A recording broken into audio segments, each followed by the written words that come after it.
Professor Tony Travers, your whole work is on the subject of public government tax spend, and you've been leading the discussion we've been having this morning about future trends and how governments have to face up to them, and really implying there is a potential massive crisis if politicians and public servants don't face up to the challenges here. Can you just summarise for us what the problem is, what the issue is?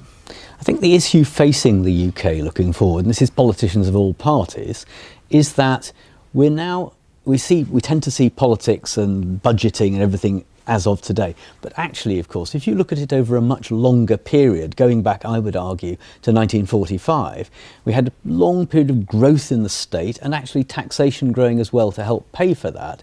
But from the late 70s onwards, it's been far harder for governments to raise taxes, and the debate's changed actually about the level of taxes we should pay, and with it it's become increasingly hard to sustain the scale of state that most European countries want. So, some of the countries in Europe have public spending as a share of GDP which is over 50%.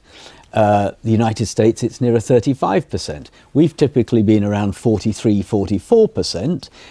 And it's now heading for 37, 38%. And my worry is that, if you look at the growth in health service spending and welfare spending and even education spending over the long term, eventually there will be too little money for everything other than health, welfare and education. And even they are going to be under a lot of pressure. So why don't we just put up taxation? Why don't we just raise more taxes? What's the problem?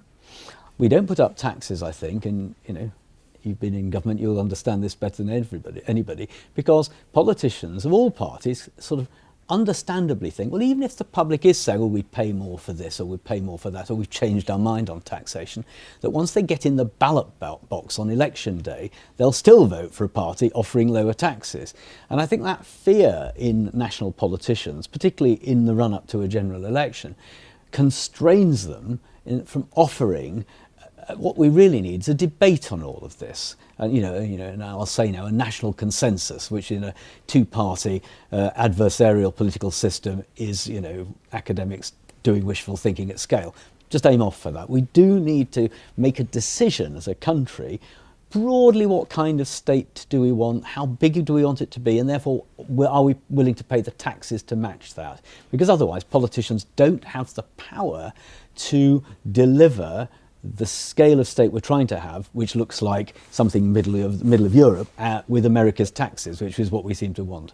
Are there taxes which are easier to raise than others? Might it, for example, be easier to broaden the base of VAT or to put more taxes on wealthy people that would solve these kinds of problems? Or is it a question of saying that no taxes can really be raised because of the reasons you describe? Well, I think in recent years governments have found it a bit easier to raise stealthier taxes. And the thing about VAT is that it is quite hard to work out what you're paying, even though all the bills you get in shops now do have to spell, or in restaurants have to spell it out. The truth is, most of us just look at the price. We don't think, here's the price, and that, this percentage of it, because quite a big percentage, is actually VAT. So we've had more of that. We've had other ways of trying to tax us. Corporate taxes seem more popular because businesses pay them and they don't vote, all of that kind of thing. But deep down, if we're going to have a respectable state of the kind that most people in Britain would agree they wanted, they're going to have to confront the idea that some of it will be paid for by direct taxes like income tax, and that, by the way, you can't get all the money out of the top 1%. It's just mathematically not possible. So even people on average earnings might need to pay more tax, and very few politicians are willing to say that anymore. And what about the other side of the equation? Isn't there a lot of waste in public services? Are we doing things we shouldn't be doing as a government? Couldn't we just cut spending in certain kinds of areas?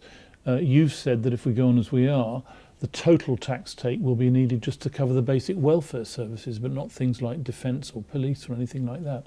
But surely there must be ways of cutting spending in a way that would relieve the burden on all our wallets. I think obviously, public services can be delivered more efficiently every year, all the time. All our households could, frankly, everything can be. But I think we have to be careful not pretending that somehow efficiency savings can pay for a bigger state than the taxes that we're willing to pay in order to fund the general size of government.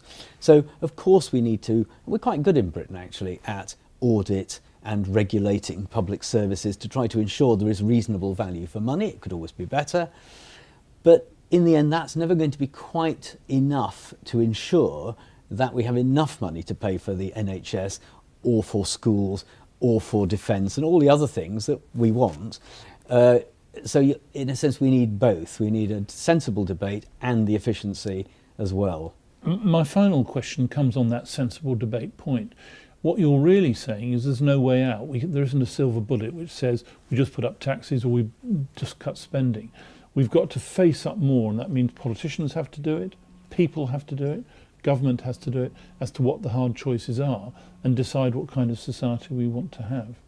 And we do have to face up as a society to the hard choices that, in the sense, politicians feel and understand privately, but I think often are unwilling to confront voters with. And that's partly because voters kind of understandably think, well, you know, I'd like to pay lower taxes and somebody else to pay higher taxes so I can have the services I want. That's inherent in the nature of it.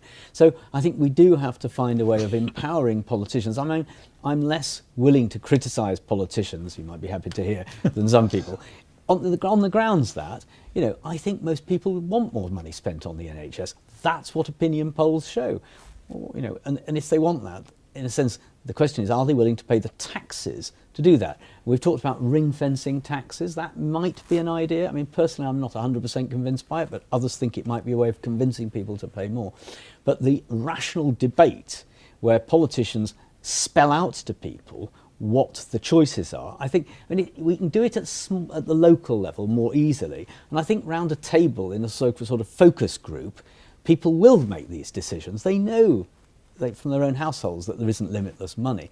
But at the national level, the signals are, the signals are all missing. Nobody knows exactly what they're paying in tax, exactly what everybody else is paying in tax.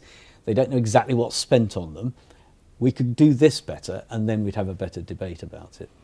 In the olden days, Tony, we used to have a situation where we were this country just like this, and we weren't really trading so much internationally. We weren't having international tax competition between different countries.